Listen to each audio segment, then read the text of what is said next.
Ya, Assalamualaikum warahmatullahi wabarakatuh, Ustaz. Waalaikumsalam warahmatullahi wabarakatuh. Bisa dibaca, Bu? Al-Faslu walil kiroti arba'atu saroito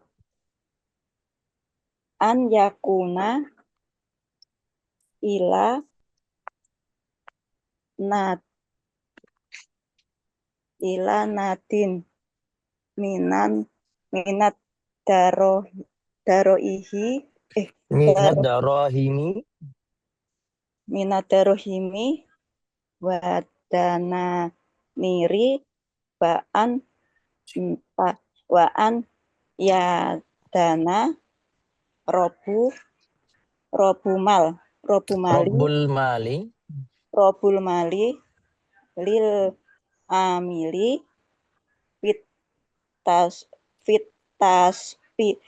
fitasorufi mutoklakon au fiha la Tima. maaf Ustaz, au fima la yang kotiu wujuduhu goliban wa ayyastarito lahu juz'an ma'luman minar ribhi wa an la yuqaddaru limut Wa alla yuqaddara. wa ala yuqaddaro limuddatin wala domana alal amili illa biudwatin Illa bi'udwanin. wa idza khasola rihu wa khusronu Ribuhun wa khusranun. ribhun wa khusronun jubirol khusronu birribhi. Ya. Coba baca arti yang saya sudah terjemahin sini. Ustaz. Kirot atau kordun itu memiliki 4 syarat. Ada harta pokok yang berupa dinar dan dirham. 2, memiliki modal atau robul mal, memiliki izin kepada pelaksana untuk mengelola harta secara mutlak atau mengelola harta yang biasanya wujudnya tidak akan terputus. 3, ada perjanjian bagi untung antara pemilik modal dan pengelola. 4, tidak ditentukan jangka waktunya. Pelaksana tidak bertanggung jawab atas kerugian perdagangan kecuali disebabkan oleh kecerobohannya. Jika ada keuntungan dan kerugian, maka kerugian tersebut dapat ditutup dengan keuntungan. Oke, baik. Ini kemarin sudah kita bahas syarat mudharabah. Nah, coba dibaca ulang, Bu, syarat mudharabah. Syarat mudharabah. Pertama, ada modal berupa dinar dan dirham. Mudharabah dengan barang dagangan tidaklah sah. Sebenarnya akad mudharabah terdapat gharar dan pekerjaannya tidak matbut atau tidak bisa diatur. Dan besar keuntungan pun tidak bisa dijamin. Yang penting dalam mudharabah ini ada pengembalian modal. Walaupun ada hal-hal yang belum jelas tadi. Di samping itu, ada hajat manusia, mudharabah itu dibolehkan. Yang kedua, pemilik modal atau robul mal memberi izin kepada pelaksana untuk mengelola harta secara mutlak atau mengelola harta yang biasanya wujudnya tidak akan terputus. Dan di sini pemilik modal tidak boleh mempersempit pengelola harta dengan melarangnya membeli barang-barang tertentu. menuntut minta izin dalam pembelian atau membeli sesuatu yang jarang ada pemilik modal. Hendaknya tidak membuat syarat seperti ini. Yang ketiga, ada perjanjian bagi untung antara pemilik modal dan pengelola dengan persentasi tertentu, seperti 50-50 atau 60-40. Dalam mudharabah, keuntungan tidaklah boleh ditentukan dengan jumlah tertentu. Misalnya, pihak pemilik modal harus mendapatkan 10 juta, karena bisa jadi keuntungan hanyalah 10 juta rupiah saja. Maka pemilik modal mendapatkan keuntungan itu semua, sedangkan pengelola tidaklah mendapat apa-apa. Keempat, tidak ditemukan jangka waktunya karena keuntungan itu tidak bisa ditentukan waktunya. Oleh karenanya keuntungan tidak boleh dibatasi dengan waktu. Oke, jadi secara ringkas syarat mudharabah itu ada modal. Kalau di sini disyaratkan dinar dan dirham. Karena nanti tidak perlu kita hargakan barang. Jadi kalau yang disetorkan itu barang, masalahnya kan nanti harga barang itu berbeda gitu. Ketika kita pasang modal, ketika raih keuntungan atau kerugian, nah ini agak sulit. Itu diantara alasannya. Walaupun nanti di pendapat yang lainnya itu tidak menyarankan harus dengan uang. Terus yang kedua ada robul mal. Robul mal itu pemilik modal. Dia memberikan izin kepada pelaksana amil untuk mengelola harta secara mutlak atau mengelola harta yang biasanya wujudnya tidak akan terputus. Terus yang ketiga ada perjanjian bagi untung. Nah, di sini dengan persentase 50-50, 60-40, 70-30. Nah, ini tergantung dalam mudharabah ini tergantung kesepakatan mereka itu seperti apa.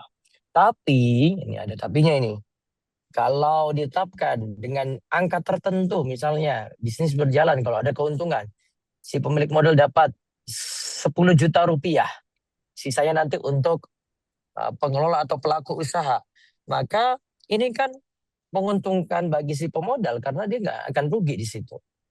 Nah, terus satu lagi jika tentang waktu tidak ditentukan jangka waktunya karena keuntungan tidak bisa ditentukan waktunya. Oleh karenanya keuntungan tidak boleh dibatasi dengan waktu. Nah, sini ada beberapa aturan lagi, coba dibaca catatan. Catatan, sigoho atau ijab kabul tidak boleh disebutkan batasan waktu dan tidak boleh disebut taklik atau syarat tertentu. Pengelola itu memegang amanah, asalnya pengelola tidaklah menanggung kerugian kecuali karena kecerobohannya. Pengelola tidak boleh menjual dengan akad tertunda. Pengelola tidak boleh bersafar dengan harta pemodal kecuali dengan izinnya. Nah, itu yang terakhir ini penting ini. Ada yang bawa lari duit, dia pakai duitnya, dia bukan jalankan usaha, tapi dia pakai untuk jalan-jalan. Ini nggak boleh, itu tidak sesuai dengan izin. Terus, jika terjadi kerugian. Jika terjadi kerugian pada harta selama bukan kecerobohannya dari pengelola, maka pemilik modal menanggung kerugian dan pengelola tidak diperintahkan untuk ganti rugi. Jika terdapat kerugian dan keuntungan, maka kerugian ditutup dengan keuntungan. Keuntungan belum dianggap sampai kembali modal. Akad mudharabah adalah akad jaiz atau boleh. Kedua pihak boleh membatalkan kapan saja.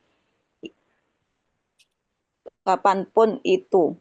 Ketika terjadi pembatalan, pengelola harus menyelesaikan pelunasan utang dan menjadikannya modal yang ada menjadi dinar ataukah dirham.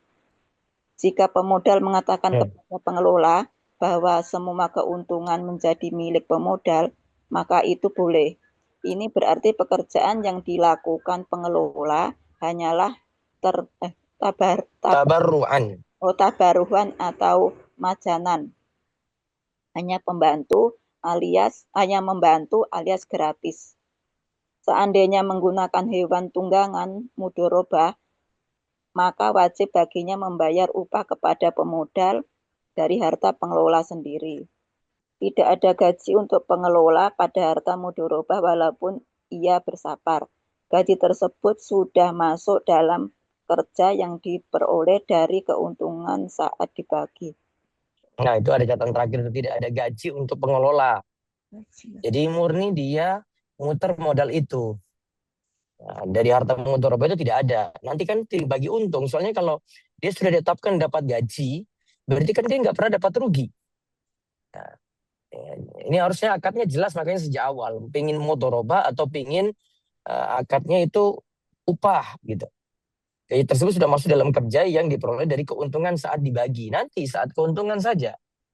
Nah, berarti sekali lagi pengelola di sini, ya, dia berarti cari penghidupan sendiri lagi gitu loh. Sehingga benar-benar di sini untung dibagi bareng-bareng, rugi dibagi bareng-bareng. Jadi tidak ada satu pihak yang dapat gaji pasti, yang dapat keuntungan pasti di sini. Artinya tidak seperti tadi kayak kita bahas si pemodal dapat 10 juta terus. Itu kan tidak boleh. Nah, sama juga di sini pengelola dia dapat gaji tetap 3 juta terus. Nah, ini juga tidak boleh. Oke. Karena bisa jadi karena ngurus gajinya nanti si pemodal nggak dapat apa-apa gitu. Nah, coba kita lihat di sini. Nah, jika terdapat kerugian dan keuntungan, maka kerugian ditutup dengan keuntungan. Nah, keuntungan belum dianggap sampai kembali modal. Ingat, sampai kembali modal, baru keuntungan itu dianggap. Berarti kalau belum kembali modal, belum. Akad mudharabah itu akad jais. Kita sudah pernah bahas, ada akad jais, ada akad lazim ya. Kalau akad jais, ya akad jais berarti sewaktu-waktu boleh dibatalkan oleh salah satu pihak.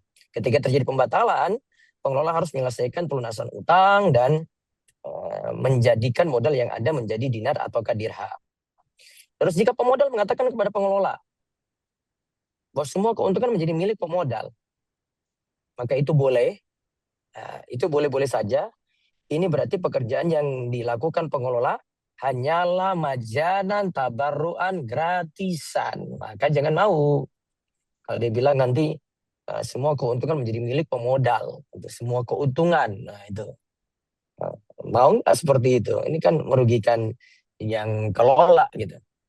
Terus seandainya menggunakan hewan tunggangan mudharabah, maka wajib baginya membayarkan upah kepada pemodal dari harta pengelola sendiri. Terus tidak ada gaji, ini seandainya menggunakan hewan tunggangan mudharabah. Ada ya tadi misalnya hewan tunggangannya itu dipakai oleh si pengelola gitu. Secara pribadi, bukan untuk kepentingan bisnisnya, maka wajib baginya membayarkan upah kepada pemodal dari harta pengelola itu sendiri, bukan diambil dari keuntungan nanti ketika bagi hasil. Nah, terus ini tadi pembahasan gaji. Nah, akad mudharabah berakhir. Coba dibaca lagi. Akad mudharabah berakhir. 1. Akad dibatalkan kapanpun. Itu sesuai kehendak di antara kedua belah pihak. 2. Gila atau tidak sadar yang ada pada salah satu dari kedua belah pihak. 3. Kematian salah satu pihak. Ya, terus akad mudharabah ada beberapa akad Akad di dalamnya. mudharabah ada beberapa akad. 1. Amanah. Mudharib atau pengelola harta.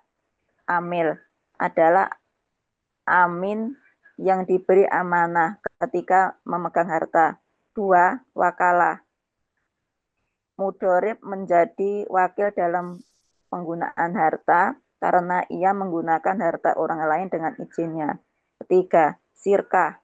Mudharib merupakan mendapatkan keuntungan dengan dibagi. 4. Ijaroh. Ketika mudharabah rusak, maka transaksinya ijaroh, di mana mudharib mendapatkan upah karena kerjanya. Namun ketika mudharib melakukan kesalahan karena keteledoran, dia beda dengan yang diamanahkan sahibul mal, maka ia dianggap merampas atau gosok. Sehingga ia harus mengembalikan harta dan keuntungannya. Pekerjaan yang ia lakukan untuk kondisi terakhir ini tidak dianggap sebagaimana gosip atau perampas harta. Oke, lihat. Bisa jadi akadnya amanah. Ya, akad mudharabah ada berapa akad? Amanah berarti mudharib. Jadi dalam akad mudharabah sendiri itu ada beberapa akad yang nanti bisa kita tinjau. Ada situ akad amanah. Ingat, maka kalau ini amanah, maka sebagaimana seorang muslim ketika wa idza tumina khan, ya, tanda munafik itu dihindari ini. Ya, orang muslim itu hindari tanda munafik itu ketika diberi amanah dia khianat. Maka ingat ini akad amanah. Mudharib pengelola harta adalah amin, yaitu yang dia diberi amanah ketika megang harta. Berarti jangan dia gunakan seenak dia saja gitu. Disuruh untuk modal kerja, dia malah untuk bangun rumah. Ini keliru. Terus ada wakalah. Wakalah karena di dalam mudharabah itu mudharib menjadi wakil.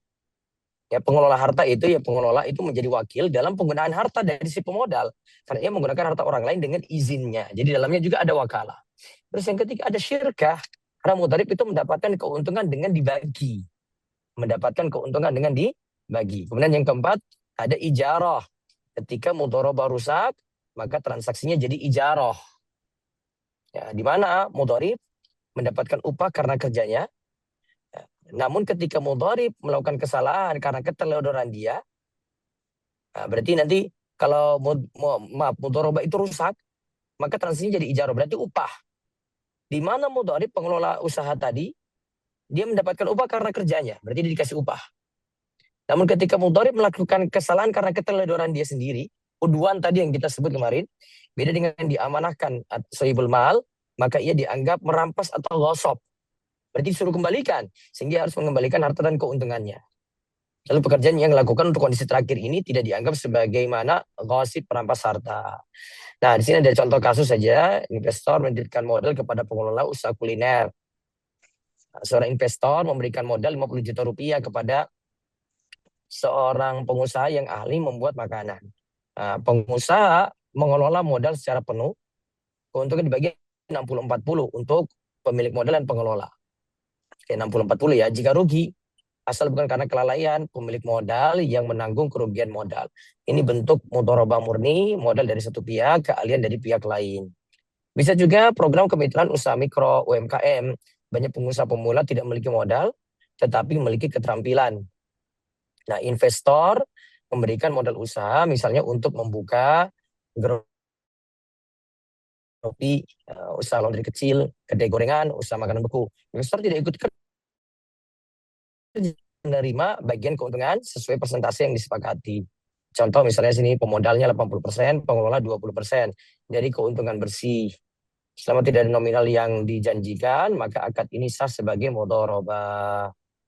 Baik, satu lagi musaqah.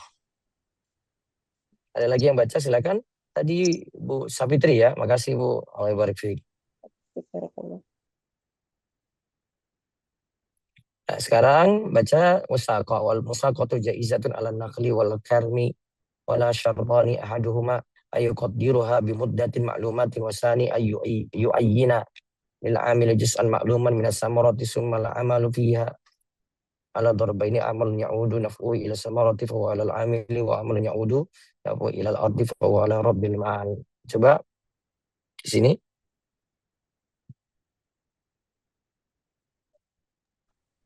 Silakan Bapak Ahmad Jain dibuka mikrofonnya.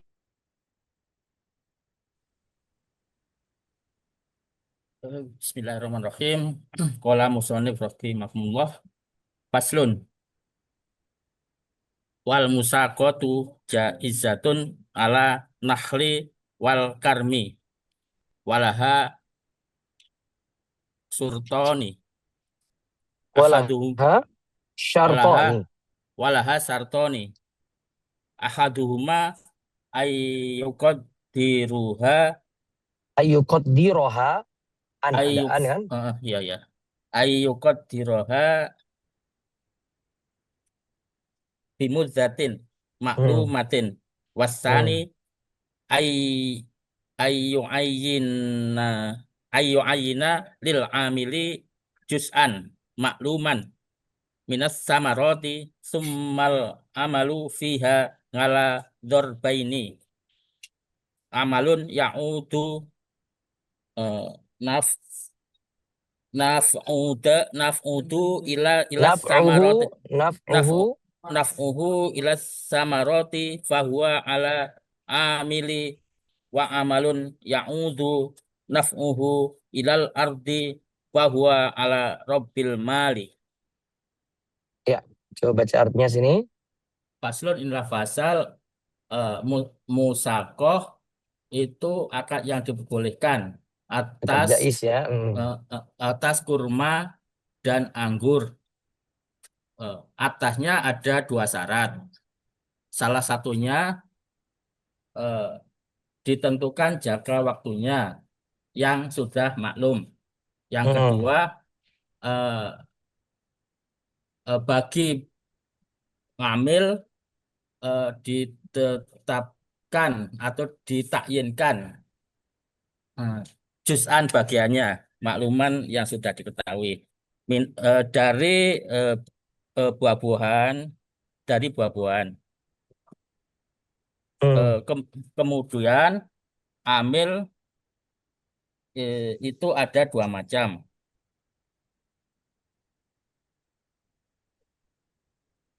Ya, proses pekerja ada 2. Terus satu, Eh, Pekerjaan yang bermanfaat eh, jadi amal terhadap itu ada 2. Amal atau proses pengerjaan musako ada 2. Kan amalnya proses bukan amilnya. Ya, proses eh, pengerjaan musako ada proses 2. pengerjaan itu ada 2. Eh, Satu, Satu, pekerjaan yang eh, bermanfaat kepada buah-buahan. manfaat yang berhubungan dengan buah-buahan. Manfaatnya berhubungan dengan buah-buahan, yaitu menjadi tanggung jawab amil. Jadi tanggung jawab amil. Amil. Mm-mm. Dan Terus yang kedua, pekerjaan yang berhubungan dengan pemanfaatan tanah, eh, dia menjadi tanggung jawab pemilik modal, pemilik oke, mal. baik. Baik. Maka musako di sini diperbolehkan untuk pohon kurma dan anggur dengan 2 syarat, yaitu satu, pemilik atau malik lahan itu menentukan jangka waktunya. Jadi ada pemilik lahan. Terus yang kedua, bagian buah-buahan yang akan diberikan kepada penggarap. Amil harus diketahui. Terus proses pengerjaannya 2, di sini ada 2 macam dari musakoh. Pekerjaan yang manfaatnya berhubungan dengan buah-buahan, ini menjadi tanggung jawab penggarap, yaitu amil. Terus ada pekerjaan yang manfaatnya itu dengan yang berhubungan dengan tanah, maka itu menjadi tanggung jawab dari pemilik modal. Nah, coba lihat pengertian musakoh. Pengertian musakoh. Secara bahasa, musakoh berarti mengairi atau memberi minum.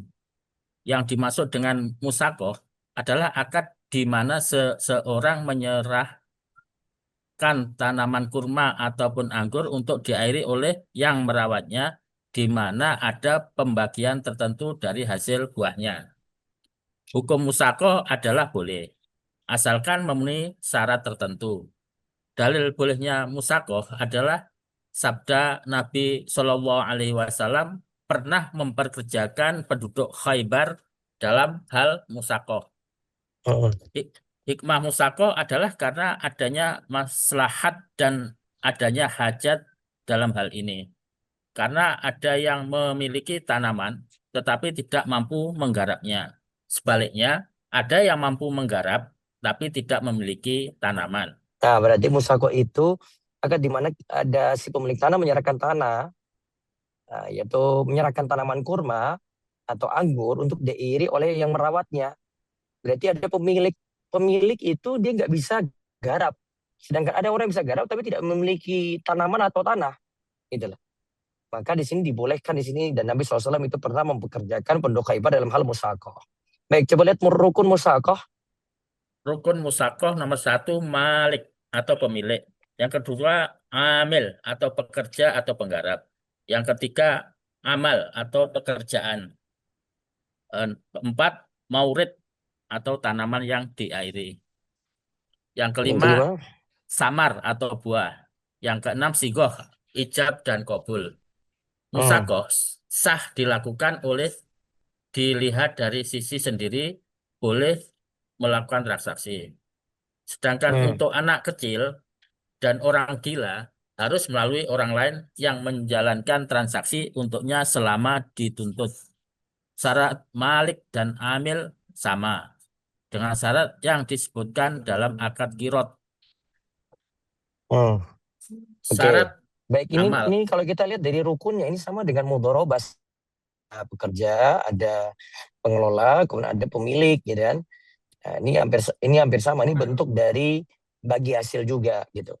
Yang jelas ini musakosa dilakukan oleh dilihat dari diri sendiri boleh melakukan transaksi, sedangkan untuk anak kecil dan orang gila orang lain. Baik, sekarang coba lihat syarat amal musakoh. Syarat amal musakoh. 1. Tidak boleh menyaratkan pada yang melakukan akad sesuatu yang tidak ada. Seperti memerintah untuk mendirikan tembok di kebun. Karena itu bukan pekerjaannya. 2. Tanaman-tanaman yang ada benar-benar ada, bukan suatu yang majhul. 3. Menetapkan waktu tertentu di mana tanaman itu berbuah umumnya. Tidak sah bila akadnya dibuat selamanya atau pada waktu di mana pohon tidak berbuah secara umum. 4. Pekerja atau amil mendapatkan bagian tertentu dari hasil buah. Misalnya 50%, 25%. Jika malik atau pemilik menentukan pada amil atau pekerja bagian tertentu dalam musakoh. Misalnya harus 1 ton untuk si pemilik, maka tidaklah sah. Nah, sama seperti sebelumnya, 10 juta itu keuntungan, ini juga tidak sah. Nah, ini musakoh. Jadi yang kita bahas ini tadi musakoh sama mudharabah.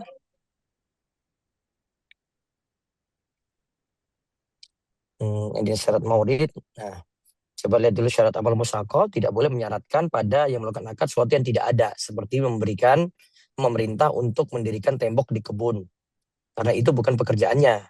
Yang kedua, tanaman-tanaman yang ada benar-benar ada, bukan suatu yang majhul. Ingat ya, benar-benar ada, bukan suatu yang majhul. Terus yang ketiga, menetapkan waktu tertentu. Menetapkan waktu tertentu di mana tanaman itu berbuah umumnya. Oke. Terus ini, yang penting sini bagi hasilnya persentasenya ini 25% harus persentase. Tidak boleh tentukan harus 1 ton. Gitu. Terus ada syarat maurid, tanamannya kurma atau anggur. Terus ada tanaman atau kurma ditanam oleh amil. Ya, terus di sini ada proses pengerjaan musakoh ada 2. Nah, coba kita baca dulu. Terakhir. Proses pengerjaan musakoh ada 2. 1. Pekerjaan yang manfaatnya berhubungan dengan buah-buahan, maka itu menjadi tanggung jawab penggarap. Seperti mengairi, menyeleksi, mengawinkan, menjaga buah dari pencurian dan dari dimakan burung. 2. Pekerjaan yang manfaatnya berhubungan dengan tanah, maka itu menjadi tanggung jawab pemilik modal. Seperti alat menanam, menggali sungai atau irigasi, membangun tembok. Catatan. Akad musakoh adalah akad lazim dari kedua pihak. Di antara kedua belah pihak tidak boleh begitu saja membatalkan akad. Harus diselesaikan hingga waktunya berakhir. 2. Jika berakhir akad musakoh dan tidak ada hasil buah, hendaklah penggarap menunggu hingga berbuah. Lalu jika berbuah sebelum jangka waktu akad selesai, hendaklah penggarap menyelesaikan jangka waktu akad. 3. Jika musakoh batal karena tidak memenuhi syarat, amil atau penggarap hendaklah mendapatkan upah misal atau semisal. Nah, di sini ini tentang pekerjaan yang tadi sudah disebut, pekerjaan yang manfaatnya berhubungan dengan buah-buahan, maka itu menjadi tanggung jawab penggarap atau amil. Tadi seperti mengairi, menyeleksi, ini kan kaitannya dengan buah-buahan, mengawinkan, menjaga buah. Terus pekerjaan yang manfaatnya berhubungan dengan tanah, maka itu menjadi tanggung jawab dari pemilik modal.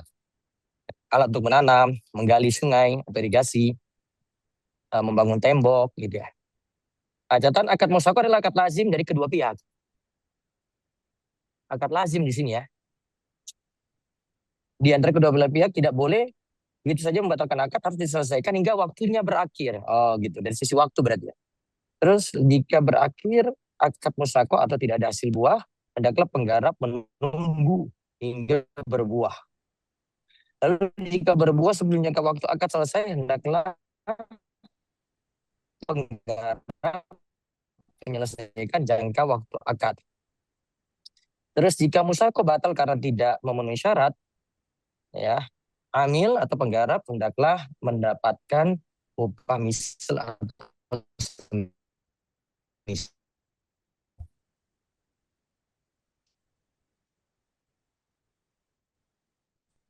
Kasus bersama kebun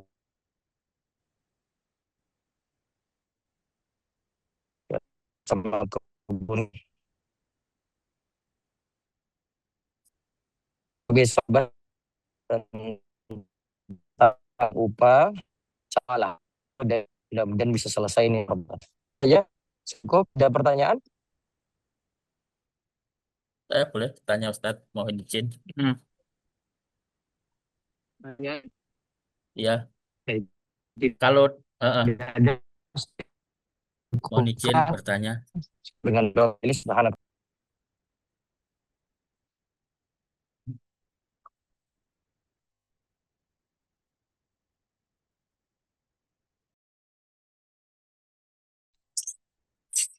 Halo, silakan.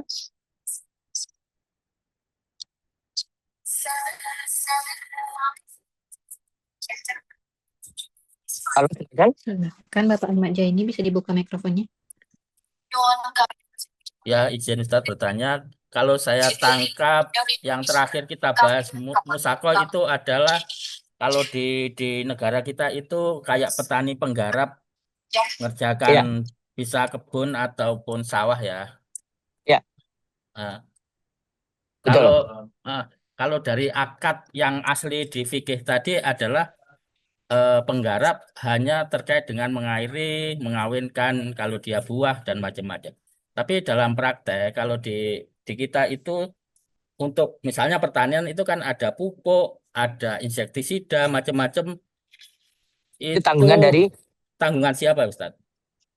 Nah, ini kan yang penting, ini kan yang terjadi di masa dulu. Jadi penggarapannya seperti itu. Yang jelas harus ada keadilan di sini. Jadi tidak boleh sifatnya bagi hasil itu malah nantinya merugikan salah satu pihak gitu loh. Kalau memang semuanya ditanggung, berarti ini tergantung dia nih. Dia akadnya itu gimana? Kadang kan memang serahkan tanah. Oke, serahkan tanah. Tapi dari sisi penyerahan tanah ini ada yang sifatnya itu meminjamkan. Kalau meminjamkan ya berarti pinjam saja atau sewa lah. Paling mungkin itu sewa. Kalau memang sewa ya disewakan saja gitu loh. Nanti